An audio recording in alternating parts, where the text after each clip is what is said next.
Good morning again, and welcome to 5 Good Minutes. This is Barry Bryson back with you with our second in our series of 5 Good Minutes sessions, where we spend 5 good minutes with the Word.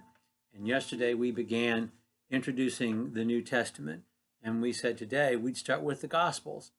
My plan is that we'll introduce a book a day starting tomorrow and take a few side trips. We're going to be looking at, for instance, the Sermon on the Mount or Paul's relationship with Timothy, or the seven signs in John's Gospels. John's Gospel, a few side trips here and there, but we're going to be generally just introducing a book of the New Testament each day. Hope these segments are informative and interesting. These aren't going to be TED Talks, and they're not going to be devotionals. They're going to be more like fun with flags. You know what that is. But I hope that you enjoy them, and I hope they inspire you to open up your Bible and spend more time in it.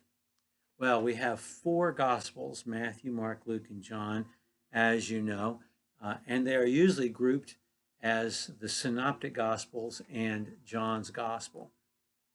The Synoptic Gospels would be Matthew, Mark, and Luke, and they're called that because they have the same straightforward approach to presenting the life of Jesus.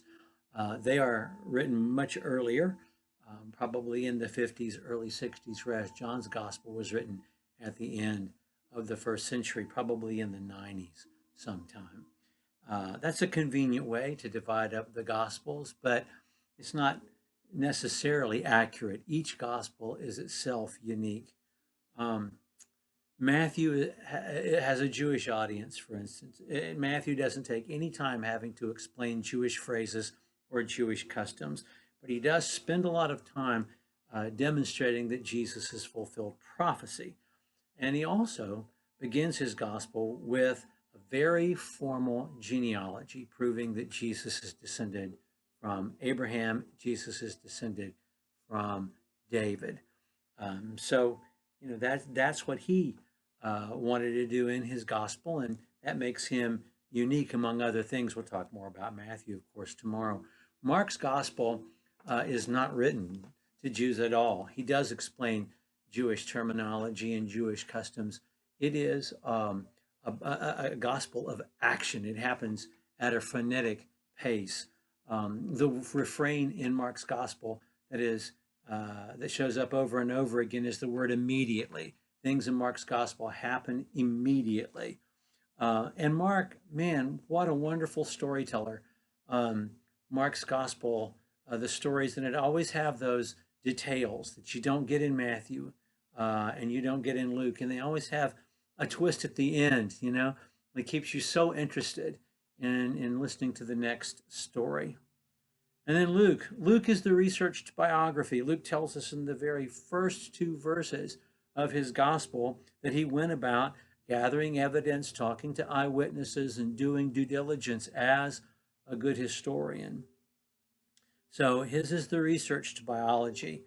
One of the great things about Luke that we'll talk about in a few days is that Luke gives us much longer stories that Jesus tells, short stories, really, like the prodigal son or the Good Samaritan. And then there's John's gospel, which is not like the other three, and we wouldn't expect it to be. John, I think, clearly has knowledge of the other gospels when he writes his gospel. John is writing as an old man. John, may be the last surviving eyewitness, the last of his generation. And so when he tells the same stories, he gives us details that we don't have yet. He fills in the blanks. He gives us names. He gives us more of the words that Jesus said. And he also gives us the benefit of his lifetime of reflecting on Jesus' life. That's why it's such a special work John's gospel is. Well, why do we have four gospels? Because each one has its own perspective, and each one tells the story of Jesus. A gospel is a particular way of telling the story of Jesus.